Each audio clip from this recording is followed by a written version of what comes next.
We've now come to the final play that we'll be reading in this class, Richard III.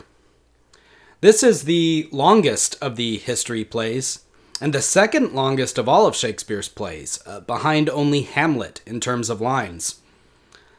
It was also Shakespeare's first major hit. Up until this play, he'd performed the Henry VI trilogy, which has never been as popular as some of his later works, and a few comedies, such as Love's Labour's Lost and The Comedy of Errors. But Richard III was really the first of the handful of great plays that people tend to think of when they're thinking about Shakespeare.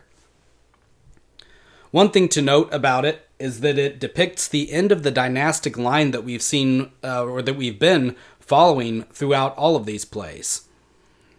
The Plantagenets had been ruling on the throne of England since 1154. So that's around 300 years, a really long time. And after the events of this play, the new ruling dynasty would be the Tudors. And this was the same dynasty that was ruling in Shakespeare's day. So, you might imagine that a play depicting the overthrow of the old rulers by the current ones would be more aware of its audience, more cautious of giving offense than any of the ones that we've read thus far.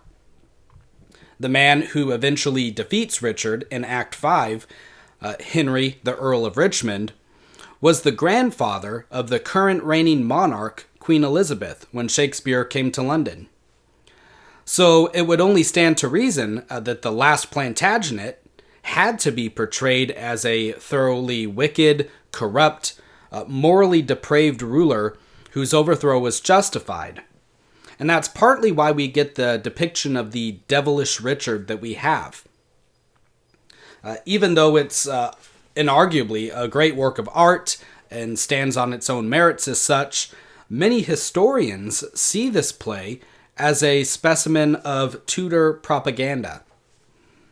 The historical sources that Shakespeare drew from were in themselves drawn from first-hand accounts who were on Richmond's side of the battle, and therefore hostile to Richard. One of the writers that Shakespeare used, actually, Thomas More, grew up in the household of one of the characters that we meet in this play, the Bishop of Ely, who we see defecting over to Richard's side. So there's going to be a very biased perspective here in terms of how Richard III actually ruled. Many make the argument, and I think it's a fair argument to make, that the real-life Richard III wasn't anywhere near as much of a monster as his reputation suggests to us. But then again, there's evidence to suggest that his monstrousness wasn't all a complete fabrication either. So for example, for a long time, these defenders of Richard, who said that it was all lies, they even posited that he never had any physical deformities, that he didn't have a hunchback or withered arm, and that this was all just a part of the smear campaign against him. But with the recent discovery of his long-lost skeleton, which we'll talk about in a future lecture, we now know that his physical appearance probably did fit the description that we read about in the play. So all of this is to say that while we are reading Richard III, like when we were reading the other plays, we have to keep in mind that some of this isn't entirely true. But it's not entirely false either. Art and real life are kind of mingling here. And I think the fun of reading them is choosing how much of it you want to believe is true, especially when the historical account leaves room for doubt. But that's just something that I wanted to make you aware of all the same. One thing to notice about the first act is that the timeline is a bit muddled. It's covering events that span about 8 years historically, and if we were going to read the play while sticking to the true chronology, Scene 2 of Act 1, with Richard wooing Lady Anne, would have to come first. Remember that at the end of the last play, we were in the year 1471. In Scene 2, when Richard intercepts the funeral procession for King Henry VI, only 3 months have passed since then. King Henry obviously still hasn't been laid to rest because they're in the middle of his funeral procession when Richard comes up. And Richard himself mentions that 3 months ago he killed Prince Edward, Henry's son, at Tewkesbury. Now, on the other hand, scenes 1, 3, and 4 are taking place much later, in the year 1478. That's why, in these scenes, you'll notice that everyone's talking about King Edward as if he's on his deathbed. They're saying that he's sort of let his health go to rot, he's had a bad diet, he's lived a life of debauchery, and now he's weak. And that's a far cry from the Edward we just read about at the end of the Henry VI trilogy, who was an active, valiant warrior. So obviously a lot of time has passed here, because you don't go from being an athlete to being an unhealthy glutton overnight. These scenes are also concerned with the imprisonment and assassination of Clarence, George, Edward and Richard's brother, which occurred in 1478. So for the past 8 years, Clarence, he'd made something of a nuisance of himself. He never reconciled himself to the Queen's family, and he was very public about his disdain for them. Now, we already know that he wasn't the only one. As we learned from the last play, other nobles didn't like the upstart Woodville family either, such as Lord Hastings, Buckingham, and Richard. But Clarence wasn't very well liked by anyone, not even by the commoners. After the death of his wife, who you'll remember was Warwick's other daughter, he sort of went crazy. And he gave his brother plenty of reasons to want to lock him up in the tower. He accused one of his wife's maids of poisoning her, and he actually had her executed without the king's permission and with only a semblance of a trial, a sham trial. And this was something that infuriated the commoners, and it reflected really badly on the royal family. And he also publicly argued with Edward when he wanted to remarry, and Edward wouldn't grant him permission, because he didn't approve of the match or something like that. So there were a lot of legitimate reasons for wanting Clarence imprisoned that the play doesn't really hint at. But again, all of this happened over a period of time, over these 8 years. The three sons of York didn't go from being a tight-knit group to being enemies overnight. Another thing to notice about the first act is that it sets in motion the two forces that we can picture as guiding the action throughout the rest of the play. Everything that happens afterwards can be read in the light of one of these two forces acting out its will. So what kind of forces am I talking about? Well, the first of these forces is Richard, and then the second is Margaret. And we're going to look at both of them in turn here. So in the last play, Richard made a speech where he described himself as a Machiavel. And we didn't really talk about it then, but now I want to dwell on that word a bit, because it gives us an important key to understanding Richard's character. So Niccolo Machiavelli was an Italian Renaissance philosopher, best known for his work called The Prince. And he viewed politics not through a moral lens, but through a utilitarian one. One which basically said that the ends justify the means. He wrote that for someone to succeed as a politician or as a ruler, they would have to make use of deception, of crime, and violence too, in order to gain and retain a high position of power. Now, it's also important to note that this wasn't something Machiavelli encouraged or recommended, but simply what he had observed as being the case after years of serving in public office. So, in The Prince, he claims that a ruler, such as a king, will have to act deceitfully at times, and unscrupulously, and that it's better to be widely feared than greatly loved, because fear of punishment is greater than the obligation one would feel to be loyal to a personally benevolent ruler, such as Henry VI. Remember that Henry VI actually made that claim, that the people were going to side with him because he'd been so good and so benevolent, and he was wrong. So we can see why Richard would call himself a Machiavel. He's applying these principles to his own situation expertly. though historically Richard III lived before Machiavelli, so the reference is an anachronism. Machiavelli is sometimes called the father of modern political philosophy, and we can picture Richard in this play as standing for or representing the emergent modern way of thought. He's completely cast off the old worldview that was still present back in Richard II, our last play. The view of a universe ordered and maintained by God, in which people are praised according to their morals and according to their virtues. He's very forward-looking. All of his schemes and plans are for the future, and there's a sort of hurried energy to all of his actions and speeches. We can tell that he's constantly thinking about the next step in his plans, and he's just bouncing around, laying these foundations for what he wants to do next.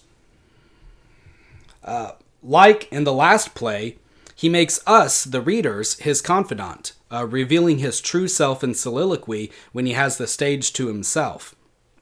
And that's actually how this play begins.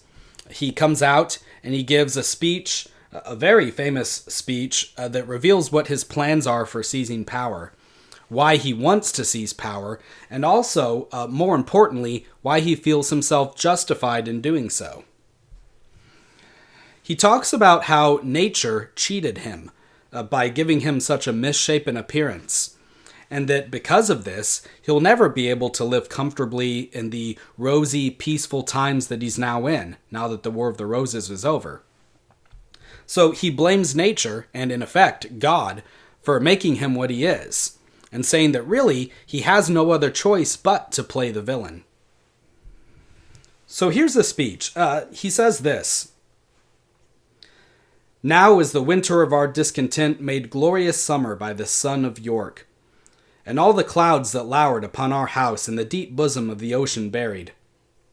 Now are our brows bound with victorious wreaths, our bruised arms hung up for monuments, our stern alarms changed to merry meetings, our dreadful marches to delightful measures. Grim-visaged war hath smoothed his wrinkled front, and now, instead of mounting barbed steeds to fright the souls of fearful adversaries, he capers nimbly in a lady's chamber to the lascivious pleasing of a lute. But I, that am not shaped for sportive tricks, nor made to court an amorous looking-glass, I, that am rudely stamped, and want love's majesty to strut before a wanton, ambling nymph, I that am curtailed of this fair proportion, cheated of feature by dissembling nature, deformed, unfinished, sent before my time into this breathing world scarce half made up, and that so lamely and unfashionable, that dogs bark at me as I halt by them, why, I, in this weak, piping time of peace, have no delight to pass away the time, unless to spy my shadow in the sun and descant on my own deformity. And therefore, since I cannot prove a lover to entertain these fair well-spoken days, I am determined to prove a villain, and hate the idle pleasures of these days. Plots have I laid, inductions dangerous, by drunken prophecies, libels, and dreams, to set my brother Clarence and the king in deadly hate, the one against the other. And if King Edward be as true and just as I am subtle, false, and treacherous, this day should Clarence closely be mewed up about a prophecy which says that G of Edward's heirs the murderer shall be. Dive thoughts down into my soul, here Clarence comes." So, a lot in this opening speech, again, seems like he's trying to justify doing what he's about to do. It's almost like he's working himself up through bitterness and through self-pity to be hard-hearted enough to do the evil deeds that he has planned. But later in the play, we get evidence that his life isn't all that bad. Or if it is, it's because of his personality, not because of his appearance. He spends so much time talking about how no woman will ever love him, how he's not made to woo ladies. But then in the very next scene, he charms Lady Anne into softening her hatred towards him, and even to being open to his romantic advances. And even he's surprised when this happens. So again, it's almost like his constant belittling of himself is a sort of self-deception, that he practices in order to feel better about doing the things that he does. I think it's really interesting to compare Richard to one of our past kings, Henry V. Even though they're so different, Henry is arguably the best king that we've read about, and Richard is the worst. They both share similar ways of thinking and of manipulating others. Richard, like Henry, is putting on a show for the world while only revealing his true self to us in soliloquy. Remember that Hal was acting like a ruffian, a rogue, a scoundrel, but then he confided to us, the audience, that this was really all an act, a means to an end. And Richard does the same thing, but it's reversed. He tells us that he's planning nothing but ruin and destruction for those around him, but outwardly, he's a loyal subject, a devoted brother, and a plain-spoken, even a religious individual. Later on, he says this to us.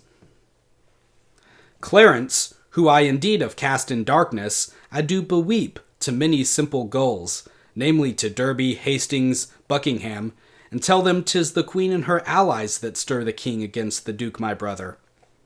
Now they believe it, and withal wet me to be revenged on Rivers, Dorset, Grey. But then I sigh, and with a piece of scripture tell them that God bids us do good for evil, and thus I clothe my naked villainy with odd old ends stolen forth of Holy Writ, and seem a saint when most I play the devil. And so Richard shares this play acting with Hal, and he also shares Hal's sense of theatrics. Remember that Hal loved to stage scenes or plays, mostly with Falstaff, though he mostly did it just for fun. In this play, we'll see that Richard is an expert at the art of stagecraft. He knows how to win an audience, to set up a scene and tell a narrative. He's already doing it in Act 1, but it's going to become even more apparent later on when he's working with the Duke of Buckingham. And he even shares Hal's sense of self-deprecation. The scene with the wooing of Lady Anne could be compared to Hal's wooing of Lady Catherine. It would be interesting if you went back and reread that scene at the end of Henry V and compared them. They both talk down their own personal appearances, and they profess themselves to be plain-spoken, honest devotees of the woman that they're trying to win over. So if Henry V could be considered the great Christian king, we can perhaps think of Richard as the opposite, or as the anti-Christian king. They share a lot in common, but whereas Henry used his personal traits and accomplishments for good, Richard uses them for evil. So, as I said, Richard is one of the two controlling forces that are managing events in this play. He's sort of the stage manager, the puppeteer, hiding in the shadows and laying his plots in which the other characters fall into. But now let's look at that other force. The other force controlling events is Margaret. And while Richard, as I've said, can be seen as representing in some way modernity or the future, forward thinking, Margaret acts in this play as a specter of the past. She's still alive, but all of the energy and will that she possessed in the last few plays is now drained from her. She's a ghost of her former self, and she might as well be a ghost in general. She doesn't have a huge role in this play, but in Act 1 she comes out and she invokes a curse on all of the other characters that we see playing itself out all the way up to the end. If Richard's scheme is one puppeteer, one driving force, Margaret's curse is the other. And these two act hand in hand to bring about the destruction of people around them. So Margaret walks into the throne room while Richard, Buckingham, and others are feuding with the Queen and her family members, the Woodvilles. And they're all at each other's throats. And then, when Margaret speaks up, they immediately forget their quarrel and gang up on her. Ironically, she makes peace between the two factions through their mutual hatred of herself, and she even notices this. She responds with a curse that places accountability and guilt on the heads of everyone there for what's happened to her husband and to her son. She says, "What? Were you snarling all before I came, ready to catch each other by the throat and turn you all your hatred now on me? Did York's dread curse prevail so much with heaven that Henry's death, my lovely Edward's death, their kingdom's loss, my woeful banishment, should all but answer for that peevish brat?" Talking about Rutland. "Can curses pierce the clouds and enter heaven? Why then, give way, dull clouds, to my quick curses. Though not by war, by surfeit die your king, as ours by murder to make him a king. Edward thy son, that now is Prince of Wales, for Edward our son, that was Prince of Wales, die in his youth by like untimely violence. Thyself a queen," looking at Elizabeth here, "for me that was a queen, outlive thy glory, like my wretched self. Long mayest thou live to wail thy children's death, and see another, as I see thee now, decked in thy rights, as thou art stalled in mine. Long die thy happy days before thy death, and after many lengthened hours of grief, die neither mother, wife, nor England's queen. Rivers and Dorset, you were standers by, and so wast thou, Lord Hastings, when my son was stabbed with the bloody daggers. God, I pray him that none of you may live his natural age, but by some unlooked accident cut off." And Richard at this point tries to intervene. He says, "Have done thy charm, thou hateful withered hag." And then Margaret turns and looks at him and says, "And leave out thee? Stay, dog, for thou shalt hear me. If heaven have any grievous plague in store exceeding those that I can wish upon thee, oh, let them keep it till thy sins be ripe, and then hurl down their indignation on thee, the troubler of the poor world's peace. The worm of conscience still be gnaw thy soul. Thy friends suspect for traitors while thou livest, and take deep traitors for thy dearest friends. No sleep close up that deadly eye of thine, unless it be while some tormenting dream affrights thee with a hell of ugly devils.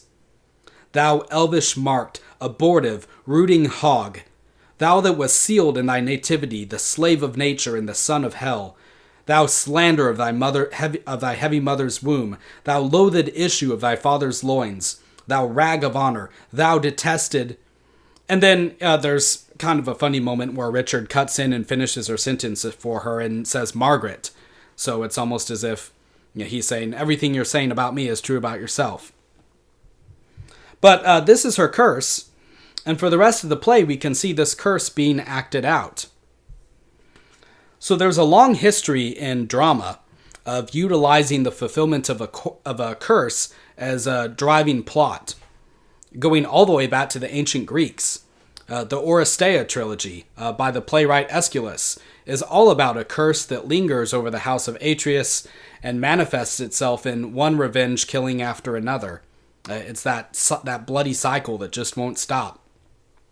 And we saw in the last play, too, Henry VI, Part 3, how one act of cruelty brought down vengeance or judgment, depending on how you look at it, on the head of the perpetrators from heaven by the hand of someone who, in turn, has a curse invoked on themselves. It just goes on and on and on. And all this is to say that Margaret's curse here is coming from that older worldview, that more ancient time. It has, to an extent, the backing of God, because it's punishing those who have behaved monstrously in the past play. Now, it's hard to pity the victims of Richard's schemes, because there's a sense of poetic justice in the ends that they meet. This is evident with Clarence, who tries to plead with the murderers that come for him, that Richard has sent to kill him. He tries to plead for his life. And he says, God will take vengeance on those who break his laws. Meaning, of course, those who murder. He's thinking to reason with them here. And the murderers hurl right back at him. Well, God takes vengeance on those who perjure themselves by breaking vows sworn to him, which you did. So, here's the vengeance. And then Clarence says, well, that may be true, but vengeance belongs to God. You shouldn't have a hand in it. Let God punish me. You guys need to leave me alone. And then the murderers again say, "Oh, that's weird, because you claimed it was God's vengeance when you killed Prince Edward with your own hands." So again, his own standard condemns him here. And when we see the Woodvilles falling prey to Richard's plans a little bit later on, we can also read it as them falling prey to Margaret's curse. The same thing goes for Hastings, and it goes for King Edward. So throughout this play, as you continue reading, try to imagine how any particular reversal of fortune or death that certain characters face can be interpreted as the acting out of either Richard's will or Margaret's. For next time, read Acts 2 and 3, and we'll take it from there. Thanks.